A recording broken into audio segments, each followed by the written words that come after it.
हाल में एक खबर आई कि उत्तर प्रदेश सरकार ने कॉमन बिल्डिंग बायलॉज लाने की तैयारी शुरू कर दी है, जो नोएडा और ग्रेटर नोएडा और यमुना अथॉरिटी पर लागू होंगे। ये खबर डेवलपर्स के लिए तो बहुत शानदार है, क्योंकि उनको ज़्यादा बिल्डअप एरिया मिल जाएगा, ज़्यादा ऊंची बिल्डिंग्स बना सकेंगे, तो फ्लैट की क्वांटिटी बढ़ जाएगी, जिससे सेल करने के लिए उनके पास असेट ज़्यादा होगा और जाहिर तौर पर कमाई भी ज़्यादा होगी। तो इससे डेवलपर्स और बायर्स दोनों को फ़ायदा होगा, क्योंकि बायर्स को सस्ता सामान भी मिलने लगेगा ना। जब क्वांटिटी ज़्यादा है, सप्लाई ज़्यादा है, तो उनको सस्ता माल मिलेगा। लेकिन इन सब में नुकसान भी बहुत होने वाला है। जानते हैं किसका? उनका जो नोएडा या ग्रेटर नोएडा में प्रॉपर्टी खरीद कर बैठे हैं। कैसे, ये मैं आपको आगे बताऊंगा। इस मुद्दे पर फिन इन्फ्लुएंसर्स की अलग अलग प्रतिक्रियाएं भी आ रही हैं। क्या कहना है उनका, चलिए समझते हैं आज के इस वीडियो में। नमस्कार, मैं हूं आपके साथ रोहित कौशिक और आप देख रहे हैं मनी नाइन। दरअसल दिल्ली एनसीआर काफी डेंस पॉपुलेशन वाला शहरों में आता है। यहां 1483 वर्ग किलोमीटर क्षेत्र में लगभग 1.7 करोड़ की आबादी रहती है। इसका मतलब है कि प्रति वर्ग किलोमीटर लगभग 11,462 लोग रहते हैं और इस आबादी में हर साल इजाफा भी होता जा रहा है। इसलिए एनसीआर के एरिया का फैलाव जरूरी भी है, जिससे आगे स्थिति थोड़ी ठीक रहे। और इसी के तहत उत्तर प्रदेश सरकार ने नई कॉमन बिल्डिंग बायलॉज लाने की तैयारी शुरू कर दी है, जिसके तहत नोएडा, ग्रेटर नोएडा और यमुना अथॉरिटी को एक कॉमन नियम से जोड़ा जाएगा, जो फिलहाल अलग अलग नियमों के चलते फिलहाल जो है थोड़ा उलझा हुआ दिखाई देता है। एक कॉमन नियम होने से प्रोजेक्ट अप्रूवल्स में तेजी आ जाएगी, जिससे नए जो प्रोजेक्ट हैं उनमें देरी होने की संभावना घट जाएगी और डेवलपमेंट के लिए ज़्यादा इन्वेस्टमेंट आसानी से मिलने लगेगा, क्योंकि उन पे विश्वास बढ़ने लगेगा। लेकिन ये सब अच्छी बातें हर किसी के लिए अच्छी नहीं है, और वो हैं आप, यानी वो लोग जो ये सोचकर बैठे हैं कि हम कल जब रेट बढ़ जाएंगे, मुनाफा मिलने लगेगा, तो ये बेचेंगे जो प्रॉपर्टी हमने खरीदी है और उससे प्रॉफिट कमाएंगे, अपने फ्लैट को सेल कर देंगे। लेकिन सरकार की ये पॉलिसी आपकी परेशानी बढ़ाने वाली है। कैसे? चलिए पहले पॉलिसी को थोड़ा समझ लेते हैं, फिर आपको कैसे नुकसान होगा ये समझेंगे। नई कॉमन बिल्डिंग बायलॉज में सबसे अहम बदलाव है ग्राउंड कवरेज लिमिट्स का हटना। अभी तक इंडस्ट्री को उनके प्लॉट पर सिर्फ 35 से 60% तक का कंस्ट्रक्शन करने की इजाजत मिलती थी। मतलब हाउसिंग प्रोजेक्ट्स में 35 से 40% तक का रहता था, कमर्शियल और इंस्टीट्यूशनल प्रोजेक्ट्स में 30 से 60% तक का जो कंस्ट्रक्शन वर्क है वो करने की छूट मिली हुई थी। लेकिन अब नए नियमों के तहत ग्राउंड कवरेज पर कोई कैप नहीं लगाया गया है, हटा दिया गया है। मतलब जितनी जगह बचती है सेटबैक, पार्किंग और ओपन स्पेस पूरा करने के बाद, उतनी पूरी जगह को बिल्ड किया जा सकेगा। मतलब डेवलपर्स को अपनी जमीन का बेहतर इस्तेमाल करने की आज़ादी मिल जाएगी, खासकर बड़े इंडस्ट्रियल हब्स और हाई डेंसिटी हाउसिंग प्रोजेक्ट्स में। तो ये डेवलपर्स और बिल्डर्स के लिए अच्छी खबर हो गई।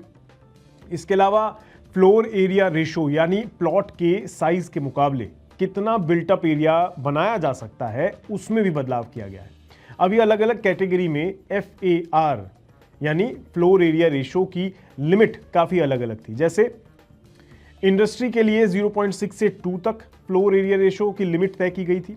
हाउसिंग के लिए 2.7 से 3.5, इंस्टीट्यूशनल्स के लिए 0.8 से 2.75 और कमर्शियल के लिए 1.2 से 4 फ्लोर एरिया रेशो की लिमिट तय की गई थी। लेकिन अब ये सभी नियम बदलने वाले हैं और जो नया ड्राफ्ट आएगा उसके अनुसार इंडस्ट्रीज के लिए ये 2.5 से 3 हो जाएगा floor area ratio, group housing के लिए 3.5 फ्लोर एरिया रेशो रहेगा और इंस्टीट्यूशनल्स के लिए 1.2 से 3 रहेगा, कमर्शियल्स के लिए 1.5 से 4 फ्लोर एरिया रेशो की लिमिट को तय किया गया है। इससे क्या होगा?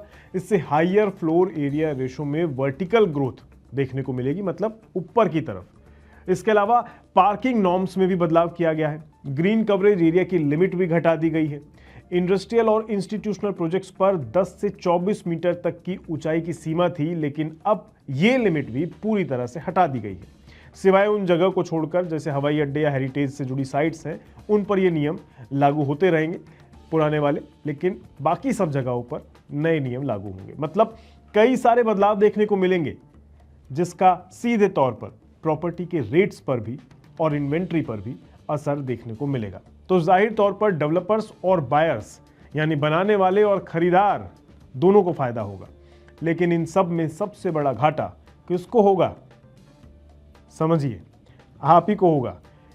समझने के लिए जो बात है वो इतनी सी है कि इस पूरे मुद्दे में जैसे एक फिल्म इन्फ्लुएंसर का हम एग्जांपल लेते हैं, अक्षत श्रीवास्तव हैं। इन्होंने एक्स पर एक ट्वीट किया है जिसमें वे साफ साफ लिख रहे हैं कि if you own a flat in Noida sell it and run. मतलब अगर आपके पास नोएडा में फ्लैट है तो उसे बेच दो और निकल लो, बस। ऐसा वो क्यों कह रहे हैं, चलिए समझते हैं। उन्होंने समझाया कि खबर उन लोगों के लिए अच्छी नहीं है जो अपने फ्लैट बेचने की सोच रहे हैं। उन्होंने कहा taller buildings is equal to more supply. मतलब बिल्डिंग ज्यादा ऊंची बनेगी तो सप्लाई भी बढ़ जाएगी और इससे आपके लिए अपने मौजूदा यूनिट्स को बेचना दिन ब दिन मुश्किल होता चला जाएगा, क्योंकि ज्यादा आपूर्ति मौजूदा इंफ्रास्ट्रक्चर पर और दबाव डालती है। यदि आपके पास नोएडा गुरुग्राम में कोई फ्लैट निवेश के रूप में रखा हुआ है तो उसे बेच दें और भाग जाएं। पीछे मुड़कर मत देखिएगा, मुश्किल समय आने वाला है। आप अभी इसे देख नहीं पा रहे हैं, ऐसा उनका कहना है। चलिए इस पूरी बात को जो श्रीवास्तव जी कह रहे हैं, इसे उदाहरण के तौर पर एक समझने की कोशिश करते हैं। नोएडा और गुरुग्राम के फ्लैट बाजार में हाल की स्थिति क्या है और क्यों ये लोगों के लिए चिंता का विषय बना हुआ है या बन सकता है आने वाले समय में, इसको समझते हैं। कल्पना करें कि गुरुग्राम में कई नई ऊंची इमारतें बन रही हैं जिनमें बहुत सारे फ्लैट्स एक साथ आने वाले हैं। इसका मतलब है कि बाजार में सप्लाई यानी रेजिडेंशियल इन्वेंट्री बहुत बढ़ने वाली है, उसकी अवेलेबिलिटी बहुत ज़्यादा हो जाएगी। यदि आप पहले से एक फ्लैट के ओनर हैं उस जगह पर और बाजार में कई नए फ्लैट्स उसी दौरान आ रहे हैं, तो आपके फ्लैट को बिक्री के लिए compete करना पड़ेगा नए बने फ्लैट्स से।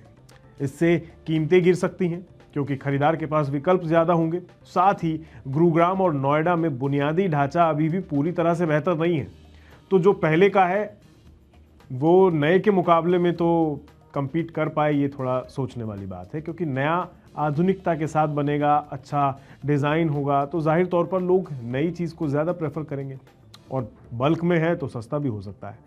ज़्यादा फ्लैट्स और ज़्यादा लोगों के आने से कुछ नई समस्याएं भी आएंगी, जैसे कि ट्रैफिक, पानी, बिजली, ये जैसी बुनियादी सुविधाएं दबाव बढ़ाती हैं। जब जनसंख्या बढ़ेगी और ऐसे ऐसे आगे आगे बढ़ती रहेगी और लोग इन्वेंट्री खरीदेंगे तो इन बुनियादी सुविधाओं पर भी दबाव बढ़ेगा। इसलिए यदि आपने नोएडा या गुरुग्राम में फ्लैट को निवेश के तौर पर खरीद रखा है तो आगे आने वाले समय में इसे बेचना एक समझदारी भरा कदम हो सकता है, क्योंकि कठिन समय आ सकता है। इतनी सप्लाई के कारण बिक्री मुश्किल हो जाएगी और कीमतें भी घट सकती हैं।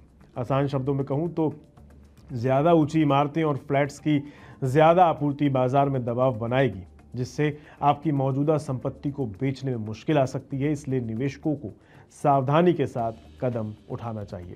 ये स्थिति नोएडा और गुरुग्राम दोनों पर लागू होती है और बाजार की अस्थिरता को भी दर्शाती है।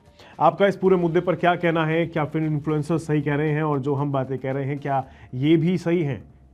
कमेंट को ज़रूर बताइएगा।